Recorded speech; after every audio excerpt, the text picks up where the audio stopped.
आज बड़ी जबरदस्त महफिल है। इस तरफ मेरे मौजूद है मर्शद साहब जिनकी आज सालगिरह भी है और मैं आपको हैप्पी बर्थडे भी कहूंगी। और ऐसे ही माशाल्लाह आप कई सालगिरहें सेलिब्रेट करें और जीते रहें, खुश रहें, लोगों के दिल ऐसे खुश करते रहें। और इस तरफ मेरे जनाब मौजूद हैं नासिर खान बुनेरी साहब, सिंध के एक वर्सटाइल आर्टिस्ट। और सिंधी क्या, पश्तो क्या, उर्दू क्या, यादगार ड्रामों में आपने काम किया है और किरदार निभाया, तो ऐसा निभाया कि लोगों के दिलों में घर कर गया।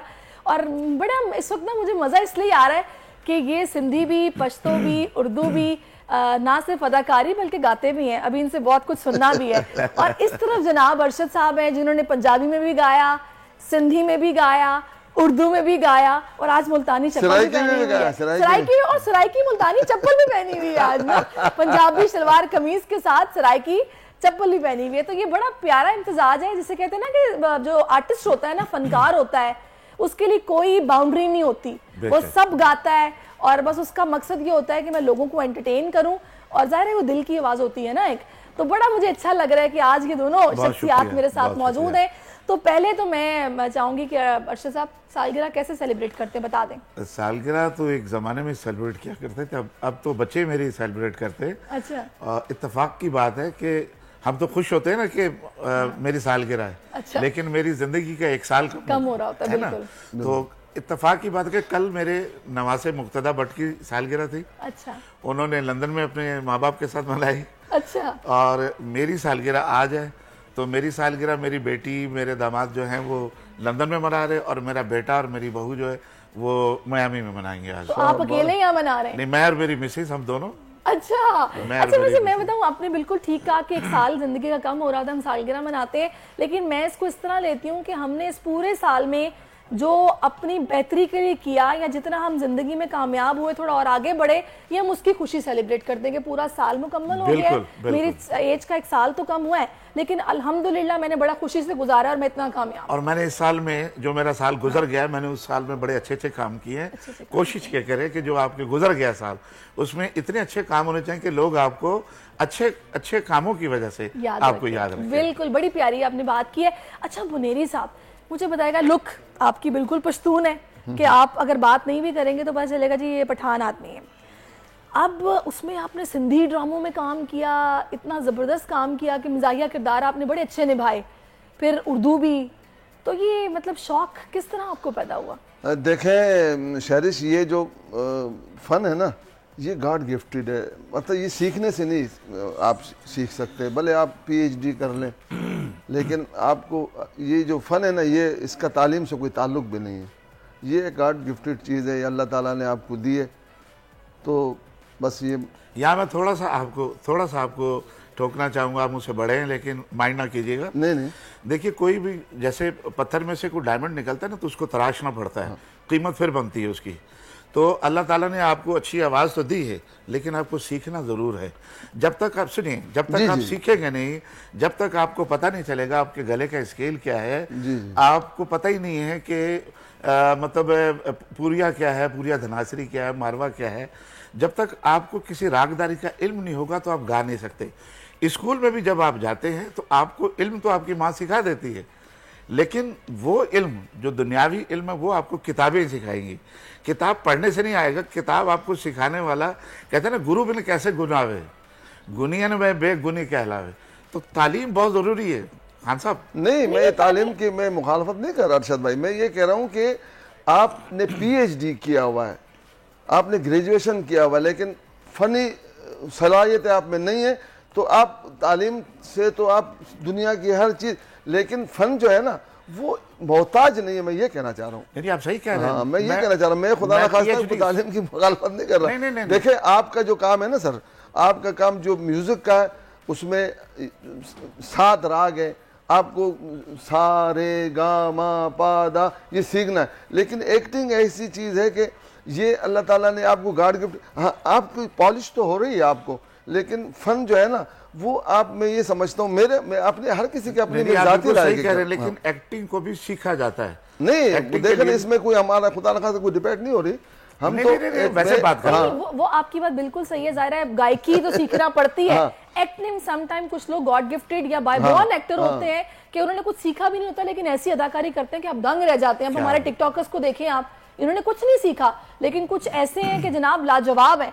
अच्छा, मैं चाहूंगी नासिर साहब थोड़ा सा जरा मुझे बताइएगा कि कैसे शुरुआत हुई, और अब माशाल्लाह अब तो आपके बच्चे भी हैं, वो भी पश्तून ड्रामों में काम कर रहे हैं। अच्छा, माशाल्लाह। मेरा बेटा, मेरे 2 बेटे हैं ना, तो एक सीरियल हम लोग कर रहे थे, प्लार द सर सोरे। अच्छा, मतलब बाप आपका सर का साया। अच्छा, ये उसका मफहूम निकलता है। तो उसमें मेरा बेटा, एक जो बड़ा बेटा है, तो उसने मेरे बचपन का रोल किया, मेरे छोटे बेटे ने, और जो मेरा बड़ा बेटा था उसने मेरे बेटे का रोल किया। तो जो मेरा छोटा बेटा था तो वो मेरा बचपन दिखाया उसको। अच्छा, फिर बड़ा होके मैं बन जाता। आपको जब शौक पैदा हुआ तो कौन सी उम्र थी? फिर जब बच्चों को ये शौक है तो आपने सपोर्ट किया है? दोनों मुझे बातें बताएं। वो तो जरूरत थी हमें बच्चों की, तो मैं फिर ले गया उनको। उनकी अच्छा। मदर जो है वो इससे बहुत मतलब सैयद घराने से ताल्लुक है उनका, तो वो इस चीज़ को बहुत मतलब अच्छा। लाइक नहीं करती। तो मैं ले गया, हमारी कोई ज़रूरत थी बच्चों की, तो मैं उनको ले गया। तो उन्होंने किया काम। फिर उनकी अम्मी कहने लगी कि आप तो हैं, आप बच्चों को पढ़ने दें, इनको आप कहाँ मतलब इसमें लेके आ रहे हैं। आपकी अम्मी ने तो नहीं कहा था कि आप नहीं, कहाँ मेरी जा रहे अम्मी हैं? भी तस्वीरें अगर आती थी ना ज़्यादा फीमेल के साथ, तो वो क्या करती थी, अपने सराहने के नीचे छुपा के रखती। उनके पठान जो फैमिलीज होती हैं उनमें तो बड़ा वो पर्दे का और इन चीजों का ख्याल होता है। तो कहती थी बेटा ये जो है ना तस्वीरें तुम्हारी औरतों के साथ है, लोग क्या बोलेंगे? तो मैंने कहा अम्मी ये तो अखबारों में छपती, उस जमाने में तो मीडिया इतना वो नहीं था ना, एक PTV का दौर था। तो मैं कहता था अम्मी ये तो अखबारों में तस्वीरें आती हैं, तो इनको कहाँ छुपाओगी आप? अच्छा, तो मतलब इतनी सादा तबीयत की थी। तो मैं छोटा सा था, मैं तवे से वो कालक लेके ना मूछे बनाकर और ऐसे कपड़े वपड़े पुराने पहनकर फकीर बनकर भीख मांग रहा हूँ गली में, और जो है ना किसी के घर में घुस गया कटोरा लेके अल्लाह के नाम। मतलब इस टाइप की बचपन से मैं अरशद साहब से जो मैं कहना चाह रहा था, वो ये कहना चाह रहा था कि बचपन से मतलब मैं एक्टिंग लगे, वो कोई एक्टिंग नहीं थी, कोई ड्रामा नहीं था, लेकिन मुझे शौक था एक्टिंग करने का। तो मैं बचपन गलियों में ही एक्टिंग कर रहा हूँ। ऑब्जर्व किया आपने, लोगों को ऑब्जर्व किया। हाँ, सऊदी मतलब सऊदी वो बन गए, वो जुब्बा सा पहन लिया और फिर हलाफल शकूरा गफूरा ऐसे मतलब बोल रहे हैं, और बच्चे खेल रहे हैं और सब खुश हो रहे हैं। वैसे मैं बिल्कुल आपसे जानूंगी कि आपने मज़ाहिया किरदार बड़े जबरदस्त निभाए हैं, लेकिन अब जो हमारी ड्रामा इंडस्ट्री है उसमें कॉमेडियन अब उस तरह से नहीं है। हाँ। जो पुराने हैं वो बिल्कुल हमारे लेजेंड्स हैं या उनको हम देखते हैं, लेकिन नए नहीं उस तरीके से आ रहे कि जो होने चाहिए। क्या कहते हैं आप? मैं तो कहता हूँ शहरिस, हमने काम किया, अब इधर किसी और चैनल का नाम लेने की इजाज़त है या नहीं है, लेकिन मैं ये कह दूँगी कि पश्तो चैनल्स पे मेरा लाइव प्रोग्राम था। आप यकीन करें, अनवर मकसूद हमारे पाकिस्तान के बहुत लीजेंड और बहुत कमाल लिखने वाले, लेकिन हम जब वो जुमले अपने बोलते थे ना फिल्म थी, तो वो भी मैं ये समझता हूँ, मुझे बोलना तो नहीं चाहिए, अनवर साहब ये अगर प्रोग्राम देख रहे हो तो वो कहीं माइंड करें। अच्छा। कि हमारे जुमले में कहता हूँ कि अनवर साहब के जुमलों के बराबरी वाले ऐसे जुमले होते थे कि जैसे वो कह रहा है मुझे बलोच सुल्तान चलो तुम बात कर रहा, तुम दिमाग इस्तेमाल नहीं कर। अरे छोड़ो, मैं चढ़ा नहीं हूँ तो मैं दिमाग इस्तेमाल करूँ। क्यों दिमाग इस्तेमाल करूँ? अच्छा। अरे डॉक्टर कदीर खान ने दिमाग इस्तेमाल किया था, कौन सा उसका असर किया? आज से 20 साल पहले जब वो नज़रबंद थे, पाकिस्तान को एटमी ताकत देने वाला डॉक्टर कदीर खान, उस बेचारे को नज़रबंद किया। तो इस टाइप के जुमले हम लोग बोलते थे। या वो बोलते थे जैसे सिंधी हुकूमत है, मैं सुल्तान चांडियों का कैरेक्टर, तो लोग बोलते वो यार तुम बात कर रहे यार सुल्तान चांडियों, तुम्हारा हुकूमत में महंगाई बहुत होगी। हाँ सही मैं मानता हूँ, तो हमारे हुकूमत में महंगाई हुई है, सुन कैसे महंगा हुआ, पेट्रोल महंगा हुआ, पर सही रुपया तो सस्ता क्या है ना।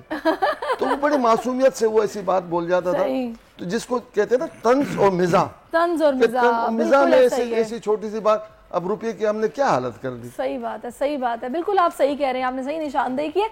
अच्छा अरशद साहब, मुझे आप बताइएगा कि कैसा महसूस हो रहा है अब जो म्यूजिक इंडस्ट्री की सिचुएशन है, और जिस तरह आप देखें ना कोक स्टूडियो के एक से एक गाने हैं जो कि रिलीज हो रहे हैं और पसंद भी किए जा रहे हैं। बिल्कुल, उसमें काफी नया टैलेंट जो है वो आगे आया है, और अच्छी बात है। आजकल के बच्चे जो हैं, इस तरह के प्लेटफॉर्म और भी होने चाहिए, सिर्फ कोक स्टूडियो नहीं। पहले 2-3 हमारे पाकिस्तान के चैनल थे, उन्होंने शुरू किया था जब ये इंडिया से आए ना प्रोग्राम, छोटे उस्ताद तो बड़े उस्ताद तो ये। अच्छा। तो हमारे चैनल्स बड़े बड़े चैनल्स थे, उन्होंने शुरू किए थे ऐसे प्रोग्राम, लेकिन इत्तफाकन नहीं चल सके, पता नहीं क्या बात है, चलने चाहिए थे। लेकिन आजकल बच्चे जो अभी जो आप बता रहे हैं कि जो एक सॉफ्ट ड्रिंक है उनका जो प्रोग्राम आते हैं, तो उसके अंदर जो सिंगर गा रहे हैं, नए नए बच्चे इंट्रोड्यूस कराते हैं, अच्छी आवाज़ें हैं और पूरी दुनिया के अंदर मतलब इनके गाने जो हैं वो रिलीज़ होते हैं, पूरी दुनिया में हिट होते हैं।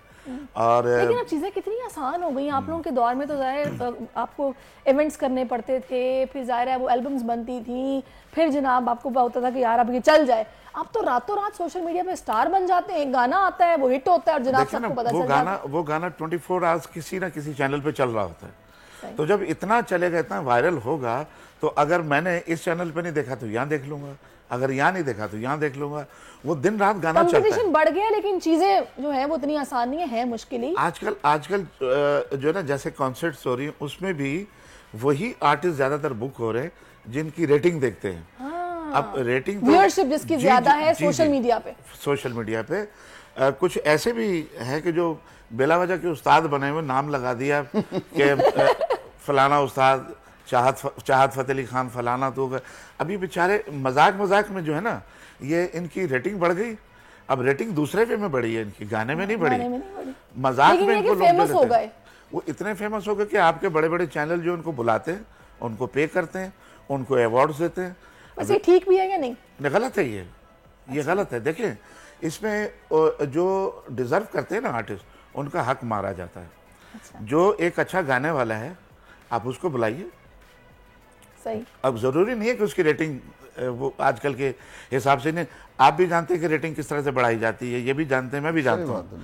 मुझे भी मैसेजेस आते हैं कि आपने अगर यंगस्टर में अपनी रेटिंग बढ़ानी है या अब तो फॉलोअर्स बिक रहे हैं। जी 2,500 रुपए दे, इतने फॉलोअर्स ले लें। एग्जैक्टली। तो मैंने कहा कि नहीं, मुझे उस तरह से नहीं करना। सही। मेरे असल जो मेरे लाइक करने वाले लोग हैं। लेकिन वही बात है ना कि अर्शद साहब, फिर वो एक ही गाना होता है, वो एक दफा वायरल हो गया, कितनी बार आप ये एफर्ट करेंगे? हाँ बिल्कुल। वो जो एक हकीकी सिंगर है, यहाँ पर एक बाय बर्थ जिसमें फन है या जिसने खुद को पॉलिश किया हुआ, उसकी तो बात ही हो रही है ना। जो गाएगा वो अच्छा लगेगा। अच्छा, मैं चूंकि आप दोनों यहाँ पर बैठे हुए हैं तो मैं नहीं चाहती कि मौका जाया किया जाए। आप मुझे कोई अच्छा सा सुनाएं और मेरी जुबान में सुनाएं आज, पंजाबी में। आजकल मेरा एक गाना है यूट्यूब पे। अच्छा। आप घर जाके देखिएगा पूरा। अच्छा। थोड़ा सा मैं आपको सुनाता हूँ। सही है। हो एक तू से सहारा, तू भी छड़ गयो यारा,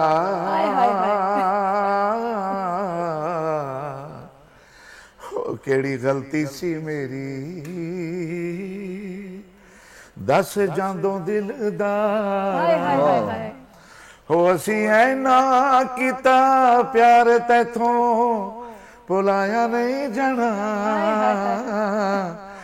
ना छड़ के जावी दिलदारा, दिल लाया नहीं जाना, ना छड़ के जावी दिलदारा, दिल लाया नहीं जाना, ये कुछ छोड़ के तो नहीं लाया नहीं जाना। जबरदस्त। ये किसी की खास मोहब्बत में गाया या फिर ये वैसे ही गाया? जी खास मोहब्बत में, ये शायर की मोहब्बत में। शायर की ख्वाहिश। भाभी भी देख रही है प्रोग्राम में। हाँ। जी मेरे बच्चे भी देख रहे हैं। अच्छा, मेरी बहनें भी देख रही। ये शायर की फरमाइश थी कि ये गाना जो है ना अरशद भाई की आवाज़ में रिकॉर्ड करा दे। अच्छा। ये हमारे पड़ोसी मुल्क इंडिया से है, बहुत अच्छे दोस्त हैं शायर। उन्होंने हमारे जो म्यूज़िक डायरेक्टर हैं उनसे कहा मुस्तफ़ा से कि यार ये गाना जो है उनसे गवा दें। तो उन्होंने मुझसे कहा कि गाना फरमाइशी गाना है। मैंने कहा ठीक है। मैंने गाना गाया और मैंने उनसे पैसे भी नहीं लिए। मैंने कहा नहीं, ये उसकी मोहब्बत में मैं गा रहा हूं। वैसे जिन्हें जाना होता है ना 10 के नहीं जाना, तो मैं क्यों जा रहा। तो ये बड़ी मासूम सी ख्वाहिश थी शायर की कि बता के तो जाओ कि तुम छोड़ के क्यों जा रहे हो। अच्छा, मैं आपसे ना बिल्कुल ये जानना चाहूंगी कि आज आपकी सालगिरह है, 68 ईयर्स की आप हो गए हैं। वैसे तो मर्द हजरात भी आजकल अपनी एज बताते नहीं है, लेकिन age is just a number. और आपको देख के भी नहीं लगता कि आप वाकई 70 साल के करीब जा रहे हैं। तो ये जो जिंदा दिली है, इसका राज क्या है? देखिए, मैं खुश रहता हूँ और कोशिश करता हूँ कि किसी को हर्ट ना करूँ, कोई ऐसी बात ना करूँ कि मुझसे कोई नाराज़ हो। माशाअल्लाह। और मेरी पूरी कोशिश ये होती है कि जहाँ मैं बैठा होता हूँ, दोस्तों यारों में, मेरे दोस्त सुन रहे हैं, और वहाँ पर भी बस इसी तरह से हमारे सिंधी में कहते हैं खिल भोग मस्तियों चहचटो, ये होना चाहिए। तो ये यादें अच्छी छोड़ के जाओ। बिल्कुल आप सही कह रहे हैं। अच्छा मैं नासिर साहब आपसे भी कुछ सुन लूं थोड़ा सा? बिल्कुल। क्या सुनाएंगे जो आपको अच्छा लगता है? वो जो है एक पूजा मैडम का है, मुझे जाहिर है मैं सिंगर तो पंजाबी में नहीं, उर्दू में। अच्छा उर्दू में, ओके। तो वो है, तुम तो कहते थे बाहर आई तो लौट आऊंगा, लौट आओ, लौट आओ मेरे परदेसी, बाहर आई है, लौट आओ, लौट आओ। क्या बात है, जबरदस्त। ये होता है पैशन। और ये जो बाय बॉर्न मतलब बाय बर्थ आपको जो एक शौक होता है ना, अदाकारी क्या, गायकी क्या, वो ऐसे नजर आता है कि आपको कहा जाए और आप जनाब पेश कर दें। बहुत शुक्रिया नासिर साहब, बहुत शुक्रिया आपके ये मेरे लिए बहुत मतलब एहसास की बात है कि अरशद साहब बैठे हुए हैं और हमारे पाकिस्तान के लीजेंड मतलब सिंगर हैं, प्लेबैक सिंगर हैं, और मैं ये समझता हूँ कि मुझे गाना नहीं चाहिए था इनके सामने। नहीं, क्यों नहीं गाना चाहिए? तो गाना चाहिए। नहीं जबरदस्त, बहुत अच्छा लगा आपको सुन के, आपसे मुलाकात करके। और अर्शद साहब आपका भी बहुत शुक्रिया। बहुत शुक्रिया। और आज आपने घर जाके भरपूर तरीके से सालगिरह मनानी है बेगम के साथ। लेकिन मैं ये कहना चाहता हूँ, जहाँ जहाँ लोग मेरी सालगिरह मना रहे हैं और जिन्होंने मुझे मैसेजेस किए पूरी दुनिया में से, उन सब का मैं तमाम का शुक्रिया अदा यहाँ बोल चैनल से कर रहा हूँ। सबको मैं मैसेज नहीं कर सकूंगा, तो इससे मैं बोल से उनका सबका शुक्रिया अदा कर रहा हूँ। जाहिर है मुश्किल होता है सबको एक साथ मैसेज करना। सब्सक्राइब करें और बेल दबाएं ताकि कोई खबर रह न जाए।